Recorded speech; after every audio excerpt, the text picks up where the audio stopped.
I believe it was probably a month before Ramadan. I stood here and I gave a Khatira about the dangers of the mama's boy. I'm not sure if you remember that.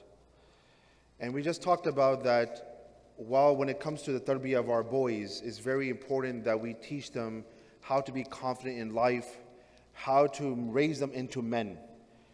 And it's important for us to understand as parents that when it comes to a mother's role is going to be tarbiyah throughout the entire life.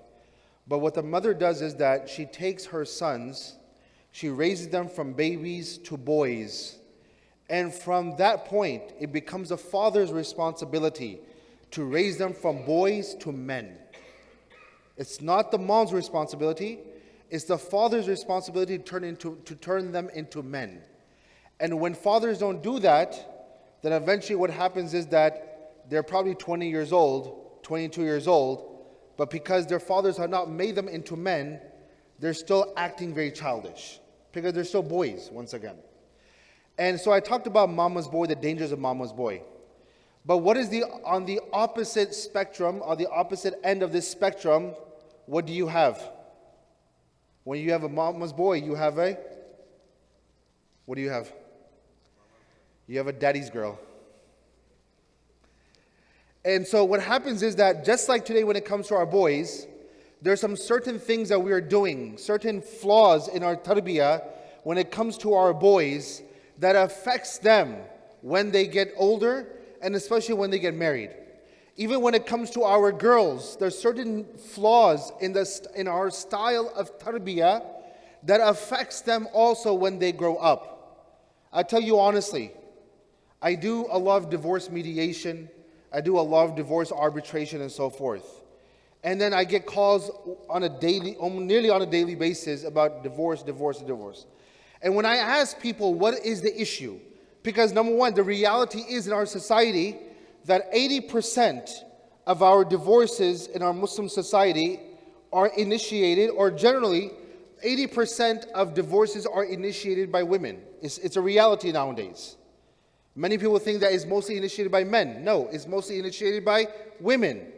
But when you sit down with those men and you ask them what exactly is the issue, when you sit down with those women and you ask them exactly what is the issue, then subhanAllah, they give you certain reasons. And what I've done is that I have sort of highlighted some few reasons, few key issues that we're seeing in the tarbiyah of our girls, that as parents, as fathers, and as mothers, we have to pay very close attention to. The very first thing is that when it comes to our girls, in terms of the tarbiyah, see, Allah subhanahu wa ta'ala has created a certain love for the father in the heart of the girls. When you talk to anyone and you say that you have a girl, oh mashallah, they love their fathers very much. And this is something that Allah subhanahu wa ta'ala has created. Mothers they tend to be more inclined towards the boys, the fathers are more inclined towards the daughters, and as they're growing up, the daughter becomes extremely close to her father. Yes, there are some certain situations in their life that because of that they have to be close to their mother, but generally from an emotional perspective, they become more and more closer to their father. But what happens is that over time they come to their father, they'll say something nice, say something that is sweet, say something that is very loving by the father, and what happens is that slowly and gradually the father, out of his sheer love for his daughter, because he's thinking in the back of his mind, and culturally speaking, many cultures have this mindset, that when it comes to my son is going to be with me for the rest of my life. But when it comes to my daughter, there's going to be a point in her life that she's going to have to leave the house and she's not going to be with me anymore. So let me cherish her with all my happiness and all my heart and give her whatever I want. And probably you're having flashbacks about your own life, okay? And what happens is that we begin to give and give and give. And they give them money and they give them gifts, and whenever, like, daddy, I want this, here, yallah, take it, take this, take that. And what happens is that we end up making our girls very materialistic oriented. All they see their father later on to be is an ATM machine. All they see their father is that whatever I want something, okay, I just ask my father and my father will buy it. Now here's the issue with this. If we make our girls so materialistic oriented, then I ask you, what's going to happen when they become an adult, and what may happen even after they get married? Then the situation becomes that I want this and I want that. How many men come to my office and they'll tell me that my wife, she buys and she buys and she buys, and there is no end to her buying? Not one pair of shoes. See, when it comes to guys, they have like probably 2-3 pairs of shoes. That's it. There's one for weddings or events. There's one for, exercise or whatever, like outside athletics. And then there's one like a casual wear and so forth. But we know this when it comes to our women. There's not just probably 5, 10, sometimes there are 20 pairs of shoes, and they just buy and buy and buy. And what that does is that puts immense amount of pressure on the man. I had a sister who called me many years ago. Her complaint was, my husband never has time for me. This is what she said. Now, any person who hears that, you feel like, man, what's wrong with this husband?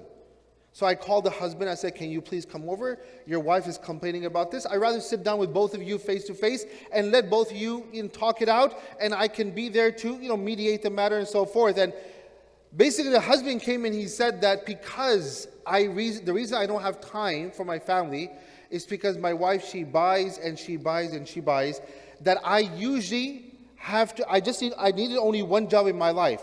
But because she's in the habit of buying, I have to now have 2 jobs. And not only that, but he says that both of these jobs are not just part-time jobs. Both of them are full-time jobs. This guy, he works 80 hours a week. 80 hours a week just so that he can fulfill the satisfaction and the desire of what his wife wants, and she wants to keep on buying. And when I dug deeper, when I asked her that when you were young and so forth, she said the same thing. She goes that I got whatever I wanted from my father. Whatever I wanted, anything, my father would give it to me. So what happened was that she became so spoiled while she was young that when she got married, she put so much pressure on her husband, and that became a means of serious conflict within a marriage. Look, it's a reality. There are many of our girls that, yes, they may have been raised in a decent or moderate financial family. Some of them may be raised in a very extremely rich family. But when they get married, there is no guarantee of life. Even if they get married into a very rich family, you know how life works. Sometimes you lose a job, sometimes this happens, that happens, and all of a sudden they find themselves in a financial situation and financial difficulty. And at that time, it's upon the husband and the wife to go through that challenge together. And that's not what happens. I mean, once again, another man came to me and told me this also, that this happened during COVID, that I was giving my wife a weekly gift. But COVID came, and he says, I lost my job, I lost so much money. He says, now I'm living through my savings. I am financially dependent on my savings. But when it comes to my wife, she wants her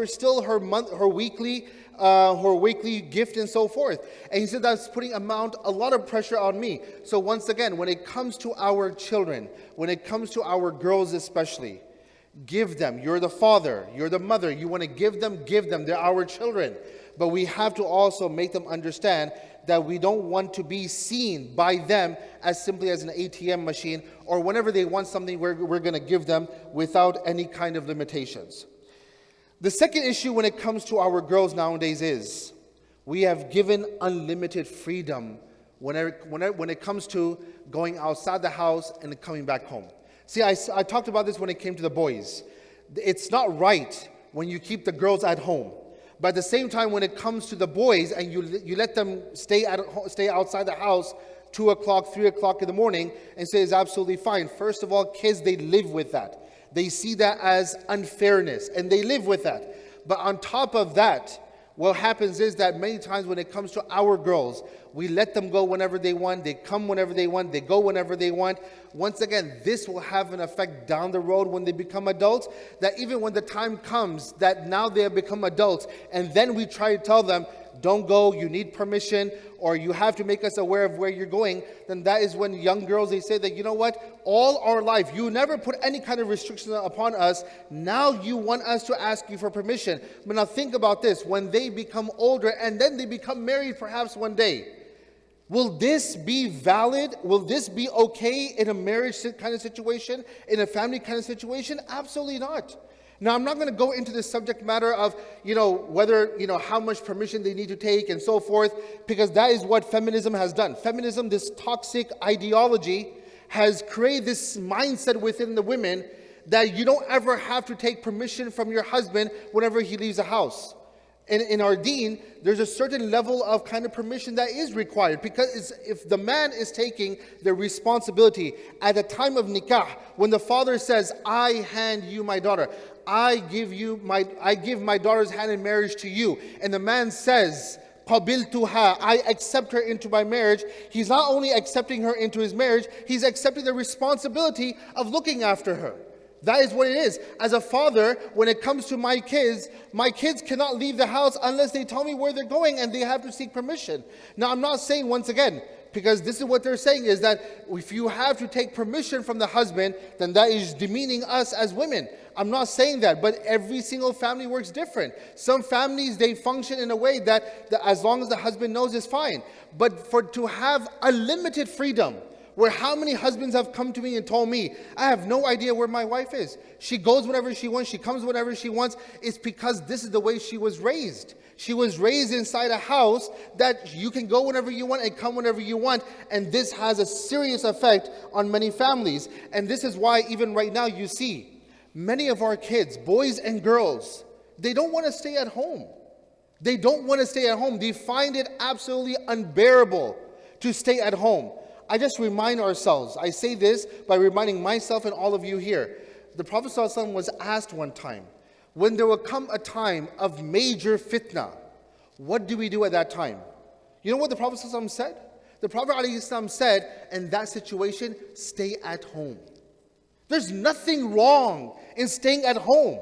I'm going to talk about this later on, inshallah, next year, if Allah subhanahu wa ta'ala has given me life.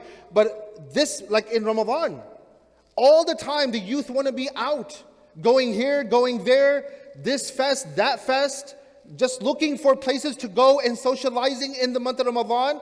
We need to teach our kids there's nothing wrong in staying at home. Why is it has become so unbearable to stay at home? And this has an effect on their marriages. Now when the husband is never at home or the wife is never at home, this has an effect on the marriage. So when it comes to our boys and when it comes to our girls, we cannot give them unlimited freedom inside the house. This is not love. This is us destroying them. We're giving them complete freedom, and they're always outside the house.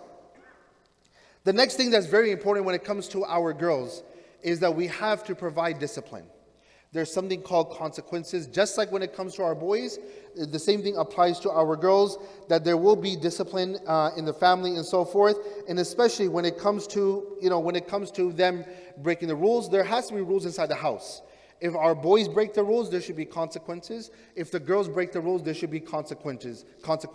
Simply coming and saying, Daddy, I'm sorry, that's it, should not be a get out of jail card. There should be consequences for both, for boys and girls. The next thing that's also very important is that when it comes to responsibilities around the house, look, there's no shying in the fact that it's been a universal law. Girls, women, they tend to take care of the internal affairs of home. The men take care of the external affairs at home. Now, once again, because this toxic ideology of feminism, they're trying to get rid of all these roles that men can do whatever they want and women can do everything that the men want and so forth.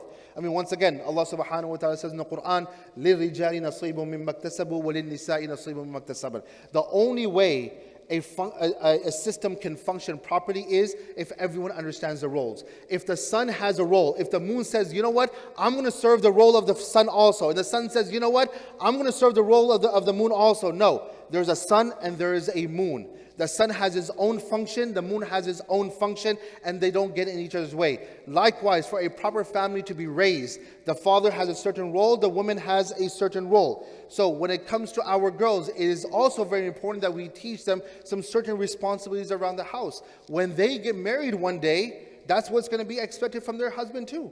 So this is why when we don't teach them, and they grow up and they don't know how to do the basic things in life, once again, this has an effect on their marriages down the road. And finally, I will say this. Just like I said this last time when it came to the boys, I said that my own personal opinion on this matter is that I would never suggest anyone to give their daughters to a boy who's considered as a mama's boy, who does everything based on their mother's decision. Likewise, I will say this too. Before you get your sons married off to any girl, any woman, look at the mother. Look at the mother. If the mother has a very dominating kind of personality, that she has absolutely no respect for her husband, she's verbally abusive to her husband, she does whatever she wants, she leaves the house whenever she wants, she has absolutely no regards for what her husband wants and so forth, I tell you, keep your sons away from those kind of families. Because that's not going to help you down the road. The boys are a reflection of their father. Men are usually a reflection of their father, and girls are usually a reflection of their mothers. However the mother is, because they're raised in families where they see how their mother can do whatever she wants. Now, and when they get married and so forth, they expect the same thing from their future husbands. And a lot of times it does not work like that. So that is why these are few things that we keep in mind, inshallah. Once again, I want to be fair about this, that just like there is a mama's boy, there's a daddy's girl, and both of them have issues in many cases. I ask Allah subhanahu wa ta'ala to protect our communities. May Allah subhanahu wa ta'ala give us the tawfiq to do the tarbiyah of our children in the correct way. Ameen Rabbil Alameen. Wa jazakumullah khair. Assalamu alaikum wa rahmatullahi wa barakatuh. إن المسلمين والمسلمات والمؤمنين والمؤمنات والقانتين والقانتات والصادقين والصادقات والصابرين والصابرات والخاشعين والخاشعات والمتصدقين والمتصدقات والصائمين والصائمات والحافظين فروجهم والحافظات والذاكرين الله كثيرا والذاكرات أعد الله لهم مغفرة وأجرا عظيما.